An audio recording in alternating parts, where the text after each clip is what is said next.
자, 오늘 본문에 보시면 1절에 너는 하나님의 집에 들어갈 때 내 발을 삼갈지어다 이렇게 얘기하고 있어요. 발을 삼가다라고 하는 말이 뭘까요?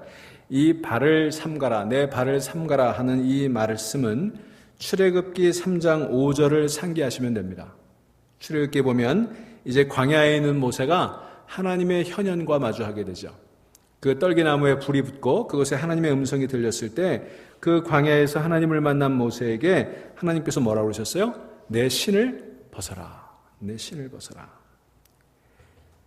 이 발을 삼가고 신을 벗는 것, 그것은 거룩한 곳에 나갈 때 우리의 마음의 자세를 얘기하는 것입니다. 우리 삼가는 마음이 있어야 돼요. 여러분 오늘 교회 올 때 어떻게 오셨습니까? 정말 삼가는 마음으로 오셨습니까? 요즘은 그런 거 없어졌는지 모르겠는데 우리 옛날에는 학교 다닐 때 항상 뭐예요? 학교에서 좌측 통행, 뒤꿈치 들고 통행 기억나세요? 꼭 뒤꿈치를 들고 다니라고 그랬어요. 어떤 겁니까? 조심해서 다니라 그런 거겠죠. 글쎄 요즘도 학교에서 그런 거 가르치는지 모르겠습니다만 그거는 꼭 지금 뒤꿈치 들고 다녀야 되는 그런 경우는 아닐지 몰라도 우리가 좀 조심스럽게 삼가는 마음으로 상대방을 배려하고 타인을 배려하고 그리고 우리가 만나는 분이 누군지를 생각하는 그런 마음으로 가야 한다. 그런 뜻 아니겠습니까? 여러분 우리가 귀한 손님을 맞을 때나 높은 지위의 사람을 만날 때 뭘 조심해야 돼요? 언행을 조심해야 되죠. 심사를 극히 조심해야 됩니다. 깨끗하고 단정한 몸가짐을 가져야 되고 예의 바르고 품위 있는 언어를 사용해야 되지 않습니까? 그렇다면 여러분 생각해 보세요. 이 세상의 그 어떤 권세자와 비교할 수 없는 만왕의 왕 되신 하나님 앞에 나아가는 우리 성도의 자세가 어떠해야 될까요? 혹자는 하나님께서 모든 죄인을 값없이 구원하시고 그 구원에 초청하셨기 때문에 우리가 스스럼 없이 그분 앞에 나아갈 수 있다고 얘기합니다. 맞는 말입니다. 근데 거기서 얘기하는 것은 우리의 자격을 얘기하는 거예요. 우리가 하나님의 구원을 받는 데는 우리가 행한 어떤 업적이나 우리의 신분이나 우리의 교육이나 우리의 재정 상태나 이런 거에 관계없이 하나님의 은혜로 우리에게 구원의 길이 열렸다고 하는 구원의 자격을 얘기하는 거죠. 그러나 그 구원의 자격을 값없이 받은 우리가 그 하나님 앞에 나갈 때는 어떤 자세를 가져야 되나? 그것은 구원의 잔치에 초청받았다는 그 사실 때문에 그것을 무조건적인 초대로 생각하고 그분 앞에 아무런 준비 없이 나가야 되는 것을 얘기하는 것은 아니라고 하는 것입니다. 그래서 오늘 전도자는 하나님께 나아가는 자가 마땅히 갖춰야 될 자세를 내 발을 삼가라 라고 하는 말 속에 함축적으로 얘기해 주고 있어요. 그것은 발꿈치를 들고 조심조심 걸어라는 얘기뿐만 아니라 모든 행동거지 언행 심사를 신중하게 택하라 그런 얘기라고 볼 수가 있을 것 같습니다. 특별히 오늘 본문의 주제를 그 중에서도 요약한다면 뭐라고 얘기할 수 있을까요? 많은 말의 헛됨이다. 이렇게 요약할 수 있을 것 같아요. 2절 말씀 보시기 바랍니다. 그런즉 마땅히 말을 적게 할 것이라. 3절 또 보시기 바랍니다. 걱정이 많으면 꿈이 생기고 말이 많으면 우매한 자의 소리가 나느니라. 제가 오늘 설교를 준비하면서 이 본문을 묵상하고 이 본문 구절들을 읽다가 고민이 생겼어요. 도대체 무슨 말로 설교할까? 말을 적게 하라 그랬으니까 오늘 설교를 좀 짧게 해야 될 것 같기도 하고 말이 많으면 우매자의 소리가 난다고 했으니까 이런 소리 저런 소리 주절주절 하다 보면 우매한 소리가 될 것 같은 생각이 들었어요. 그럼 7절 또 보시기 바랍니다. 꿈이 많으면 헛된 일들이 많아지고 말이 많아도 그러하니 오직 너는 하나님을 경외할지니라. 자, 여기 우리가 하나님을 경외해야 된다라고 얘기하고 있는데 경외한다는 건 뭐예요? 두려워한다는 거죠. 무서워서 벌벌 떤다는 뜻이 아니라 존중하고 존경한다는 뜻입니다. 그렇다면 우리가 하나님을 진정으로 경외한다면 하나님을 존중하고 하나님을 존경한다면 하나님 앞에서 말을 할 때 어떻게 해야 된다는 거예요. 2절에서 언급하는 것처럼 너는 하나님 앞에서 함부로 입을 열지 말며 급한 마음으로 말을 내지 말라. 이 말씀에 순종하는 것부터 시작을 해야 된다는 것입니다. 함부로 입을 열지 말라는 거예요. 급하게 말하지 말라는 거예요. 말을 많이 하지 말라는 거예요. 3가지 당부하죠. 함부로 말하지 말아라. 급한 마음에 말하지 말아라. 많이 하지 말아라. 여러분 우리가 이것을 인간관계에 적용해도 적용해 볼 수 있을 것 같아요. 우리가 상대방을 존중한다면 급하게 말하지 말아야 되고 또 말의 양을 줄여야 되는 것입니다. 여러분 말을 많이 하게 되면 헛된 말을 하게 돼 있어요.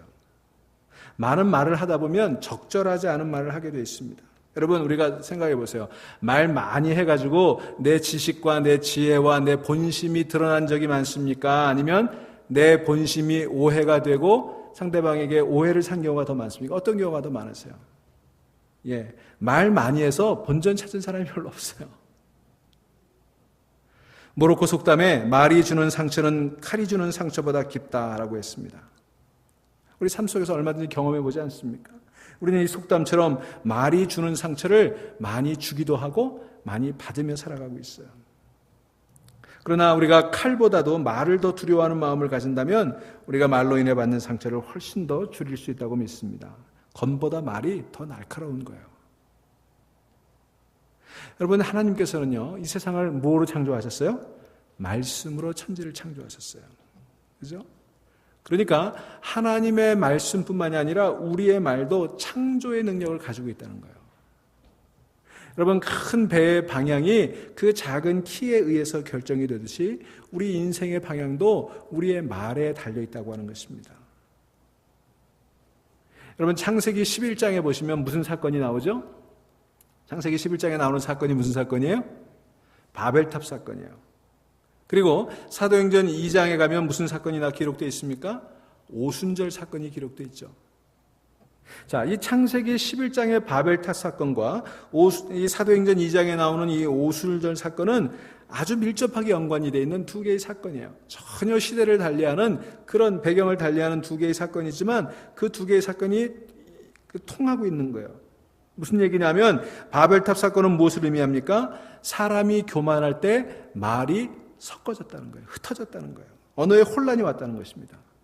그러나 사람이 성령을 받을 때 어떻게 됐습니까? 언어의 정화가 오고 언어의 소통이 이루어지게 되었다고 하는 거예요. 여러분, 그래서 교만한 사람에게 나타나는 특징이 뭐예요? 언어의 혼란이에요. 교만한 사람은요, 말이 거칠어요. 말이 상처를 줍니다. 검보다 날카로운 말을 하게 되는 거예요. 그 말로 인해서 혼란이 생기고 불통이 생기고 상처가 생기고 분열이 생기는 거예요. 그러나 성령 충만한 사람에게 나타나는 가장 두드러운 특징이 뭔지 아십니까? 언어의 정화예요. 언어의 정화. 그래서 이사야 선지자가 뭐라고 얘기합니까? 이사야서 6장 5절에 화로다 나여 망하게 되었도다. 나는 입술이 부정한 사람이요 나는 입술이 부정한 백성 중에 거주하면서 만군의 여호와신 왕을 배웠음이로다 하였더라. 이렇게 말하면서 자신의 입술이 부정한 것을 애통해 했던 것입니다. 하나님께서는 이처럼 입술에 회개가 있는 사람들을 통해서 역사하시는 것을 믿으실 수 있기를 바랍니다. 여러분, 우리가 쓰는 말 가운데 이런 말이 있죠. 말을 뱉는다. 말을 뱉는다. 그런데 여러분, 우리가 말을 뱉어서는 안 되는 거예요. 여러분, 우리가 적어도 신앙생활 하면서 이 언어 생활에 좀 성공했으면 좋겠어요. 신앙생활 하면서 언어 생활이 좀 달라졌으면 좋겠어요. 여러분, 우리는요, 말을 뱉지 말고 말을 빚어내야 되는 거예요. 빚어내야 돼요. 여러분, 말이라고 하는 거는요, 우리의 지성, 우리의 감성, 우리의 영성을 통해서 빚어내지는 보석과도 같은 것입니다. 그냥 뱉어버려서는 그게 보석이 될 수가 없어요. 그 말을 내 지성과 내 감성과 내 영성을 통해 내 안에서 빚어낼 때 그게 보석과 같은 말이 되는 것입니다. 이런 한마디 한마디가 보석과 같은 말을 만들어내는 거예요. 그걸 위해서는 진통이 있어야죠. 내 안에서 그 말을 빚어내는 진통이 있어야 되는 거예요. 여러분, 생각해 보세요. 보석은요, 많이 만들어지는 게 아니잖아요. 여러분, 뭘 보석이라고 그래요? 귀한 걸 보석이라고 그러죠. 지천에 널려있는 걸 우리 보석이라고 얘기하지 않습니다. 귀한 보석일수록 드문 거예요. 작은 거예요. 양이 적습니다. 여러분, 음식점에 가도 마찬가지 아닙니까? 여러분, 고급 음식일수록 양이 적어요. 양이 적어요. 우리가 이것을 언어에도 적용해 볼 수 있는 거예요. 맛있는 말, 멋있는 말은 양이 작은 말이라고 볼 수 있어요. 또 우리가 약을 먹을 때도 마찬가지 아닙니까? 우리 한약 같은 거는요, 달여서 먹는다고 그러죠. 아무리 녹용 인삼이 좋다고 해도 그냥 먹는 것보다는 그 약을 달여서 먹을 때 그게 몸에 좋은 거예요. 언어도 말이에요. 달여서 할 수 있어야 돼요. 약을 달이듯이. 그래서 잠언 15장 23절은 이렇게 얘기합니다. 사람은 그 입의 대답으로 말미암아 기쁨을 얻나니 때에 맞는 말이 얼마나 아름다운고. 여러분, 때에 맞는 말이 얼마나 아름답습니까? 위로가 필요한 사람에게 위로의 말을, 격려가 필요한 사람에게 격려의 말을 해줄 때 그 말이 얼마나 아름답습니까? 잠언 25장 11절은 또 이야기합니다. 경우에 합당한 말은 아로새긴 은쟁반의 금사관이라. 여러분, 말만 들어도 기분이 좋아지지 않으세요? 예?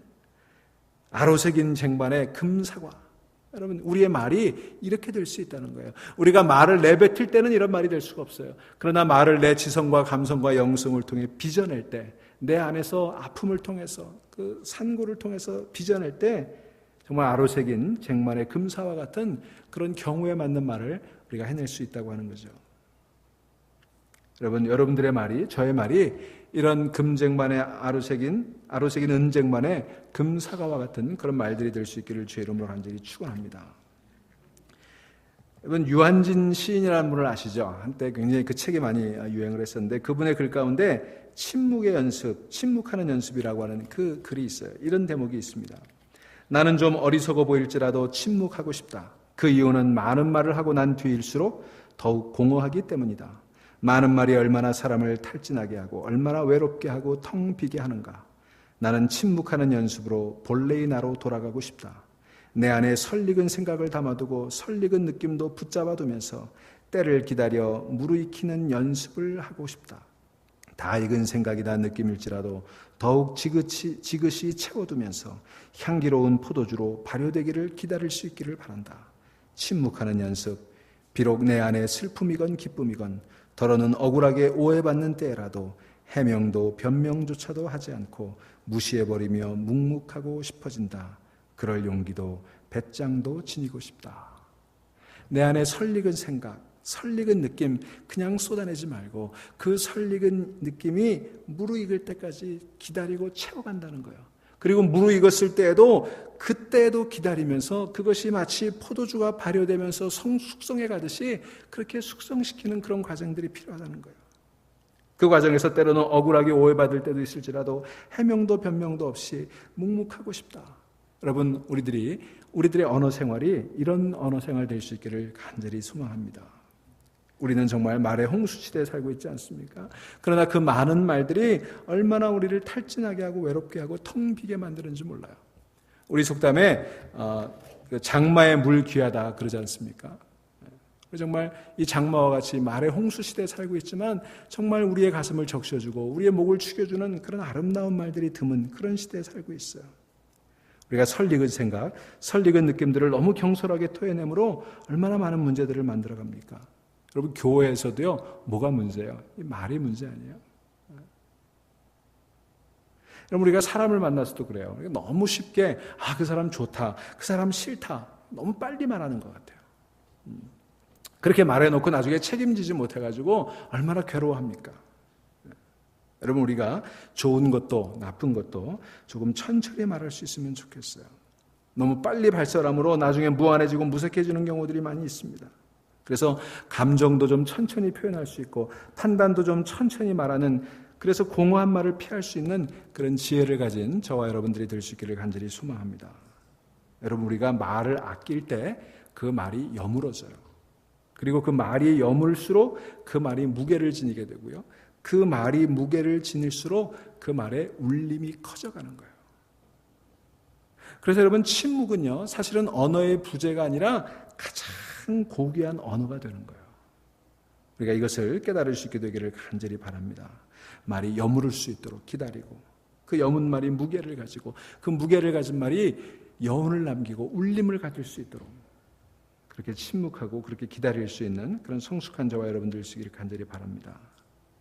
그래서 우리가 기도할 때도 마찬가지예요. 우리 기도할 때도 뭔가를 막 급하게 쏟아내지 말고, 오늘 본문이 말하는 게 그거죠. 우리가 너무 많은 것들을 쏟아내지 말고 하나님을 경외하는 모습을 가지라는 거예요. 정말 하나님을 경외하는 사람은 하나님 앞에 급하게 쏟아내는 사람이 아니라는 거예요. 우리가 기도할 때에도 여문 말, 깊이 생각하는 말, 침묵의 말을 통해 우리 하나님과 보다 깊은 영혼의 대화를 회복할 수 있기를 간절히 소망합니다. 말이 여물지 않고 빚어지지 않으면 그 말이 소음이 되는 거예요. 여러분, 지금 말이 소음이 되는 그런 시대 아닙니까? 소음은 우리를 혼란스럽게 만들어요. 짜증나게 만드는 것입니다. 소음이 아니라 정말 메아리가 되는 말, 무게가 있고 여운이 있는 그런 말들 사용할 수 있으면 참 좋겠어요. 여러분, 우리 교인들이 특별히 그렇습니다. 제가 며칠 전에 어떤 분 글을 보니까 이런 글이 있더라고요. 두 개의 글을 이렇게 대비해 놨어요. 하나는 성경 구절이에요. 성경 구절을 성경에 있는 그대로 써놓고 또 우리가 흔히 쓰는 말대로 써놓고 그걸 이렇게 바꿔 쓰면 좋겠다고 했는데 참 공감이 됐어요. 무슨 얘기냐면 주 예수를 믿으라 너와 내 집이 구원을 받으리라. 이렇게 얘기하잖아요. 근데 그분 제안은 이런 거예요. 주 예수님을 믿으십시오. 그러면 선생님의 집이 구원을 받게 될 것입니다. 어떤 말을 듣고 전도가 되겠냐는 거예요. 굉장히 아주 심플한 얘기인데 제게 공감이 왔어요. 그죠? 우리 기독교인들이 오랫동안 전통에 젖어가지고 쓰는 말들이 사실은 세상 사람들에게 거부감을 주는 말들이 너무 많습니다. 거친 말들이 참 많아요. 굉장히 무례한 말들이 많아요. 주 예수를 믿어라. 그리하면 너의 집이 구원을 받을 것이다. 이거보다는 주 예수님을 믿으십시오. 그러면 선생님의 집이 구원을 받게 될 것입니다. 여러분, 이것은 단어의 표현의 차이만이 아니라 상대방을 배려하는 마음의 차이예요. 얼마나 신중하고 얼마나 정말 아로새긴 은쟁반의 금사와 같은 그런 얘기입니까?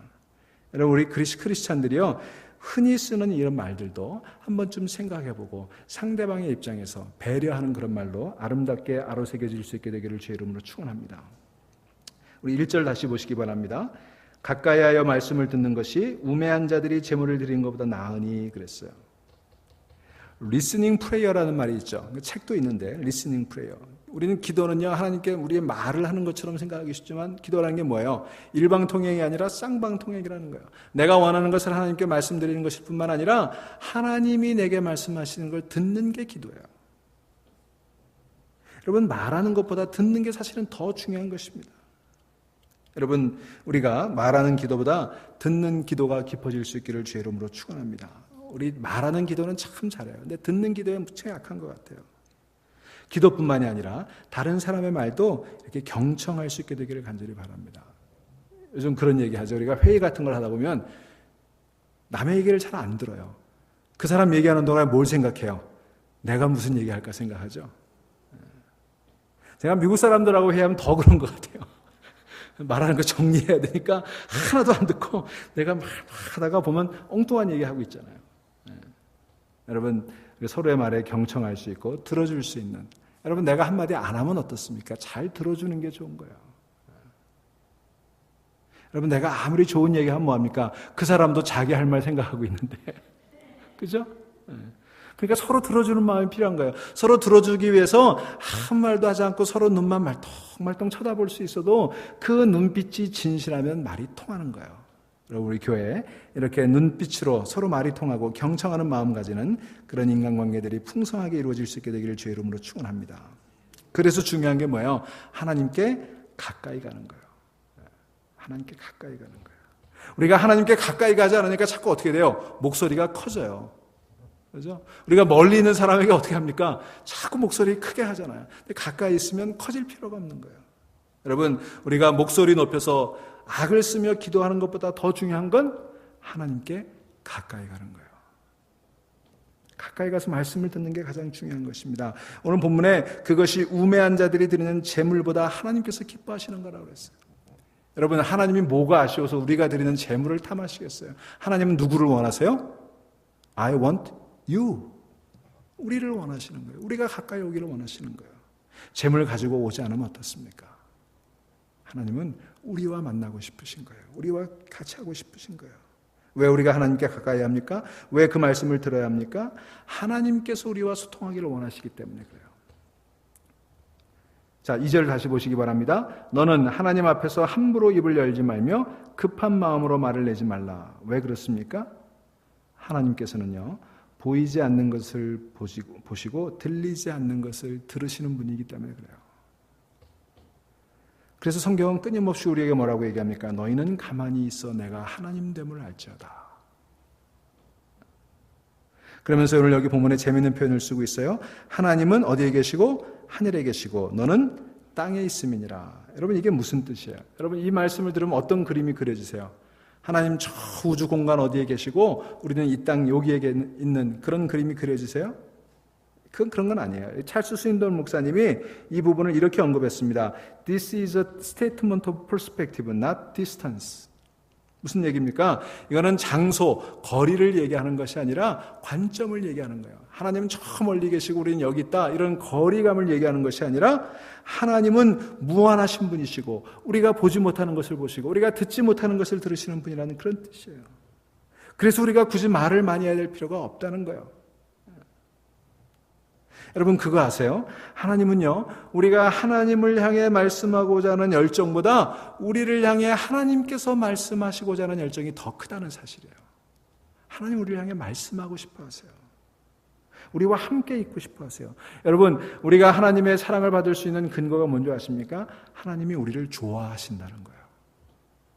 놀랍지 않으세요? 하나님 나를 좋아하신대요. 세상 사람들도 나 안 좋아하는데 하나님 나를 좋아하신대요. 나랑 같이 있고 싶어 하신대요. 나하고 이야기하고 싶어 하신대요. 여기에 바로 우리가 예배하는 이유가 있고 우리가 기도할 수 있는 근거가 여기 있는 것입니다. 여러분, 하나님이 여러분 좋아하시는 줄로 믿으시기를 바랍니다. 옆에 있는 분들하고 얘기해 보세요.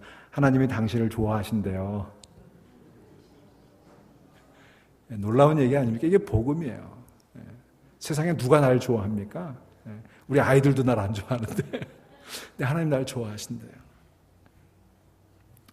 자, 마지막으로 오늘 본문에서 전도자는 우리에게 4절에 이렇게 얘기합니다. 내가 하나님께 서원하였거든 갚기를 더디게 하지 말라. 이렇게 권면하고 있어요. 여러분, 우리가 약속을 하며 살아가죠. 그 약속은 뭐에 기초합니까? 우리의 말에 기초하는 거예요. 우리는 말로 맹세하고 말로 서약합니다. 여러분, 결혼할 때 뭘로 서약하셨어요? 말로 서약하셨죠? 여러분, 세례 받으실 때 뭘로 서약하셨어요? 말로 서약하셨죠? 여러분, 장로로, 집사로, 권사로, 목사로 안수받을 때 뭘로 서약하셨어요? 다 말로 서약했어요. 근데 우리가 사는 이 시대는 우리가 했던 그 언약이란 말이 뭐예요? 말의 약속 아닙니까? 그 언약을 저버리고 합리화하는 시대가 되어버렸어요. 그런데 오늘 본문은 분명하게 얘기하는 거예요. 언약을 지켜라. You vowed it, you keep it. Keep your word. 네가 약속했으니 네가 지키라는 거예요. 제가 언젠가 결혼식 주례에서 소개해드렸던 아주 감동적인 이야기가 하나 있어요. 제가 이스라엘 성지순례 갔다 올 때 독일에서 미국으로 오는 비행기를 타고 오는 책, 그 비행기 안에서 읽었던 그 이야기인데 얼마나 제가 이거 읽으면서 감동했는지 비행기 안에서 내가 막 울었어요. 내 옆에 콜럼버스 반석교회 집사님 한 분이, 여자 집사님 한 분이 앉으셨는데 그분이 제가 막 우니까 저를 어쩔 줄 몰라 하면서 쳐다보시더라고요. 아마 제 주례할 때 들으셨던 분들 기억하시는 분들이 있을 거예요. 어느 대학에 아주 전도가 유명한 그 학장님이 계셨어요. 50대의 교수로 승승장구하는 그런 학장님이었어요. 근데 그만 그의 50대 아내가 치매에 걸렸어요. 근데 여러분, 이 치매가 일찍 걸리면 일찍 걸릴수록 그 발전 속도가 빠르다고 그러거든요. 이 아내가 이 치매가 날로 악화가 되니까 이분이 학장직을 휴직하고 집에서 아침 저녁으로 그 아내의 수발을 들기 시작했어요. 그래도 그 병세는 좋아지지 않고 날마다 악화되기 시작했습니다. 마침내는 그 남편 얼굴도 알아보지 못하고 그 남편이 누군지도 알아보지 못하는 그런 지경이 됐어요. 그래도 이 교수님 그 아내를 정성으로 보살폈습니다. 그리고 시간이 흘렀을 때 그 친구들이 찾아와서 이렇게 권유하기 시작했어요. 아내를 향한 자네의 그 열성 우리가 다 인정하네. 하지만 자네는 학자로서의 소명도 가지고 있지 않은가. 그 학자로서의 소명을 이렇게 외면해서는 안 되네. 그러니 이제 아내를 수용소에 수용시설에 보내고 다시 학교로 돌아와서 연구와 학문에 정지돼 줬으면 좋겠네. 그러면서 이렇게 얘기합니다.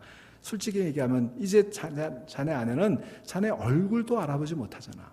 자네가 누군지도 알아보지 못하잖아. She doesn't know who you are. 그러면서 마지막으로 이렇게 얘기합니다. 무엇보다도 자네는 하나님께서 자네에게 주신 소명을 지금 외면하고 있는 거야. 그러니 학교로 돌아오게. 그러자 그 교수님이 이렇게 대답했습니다. 맞네. 자네들 말이 맞아.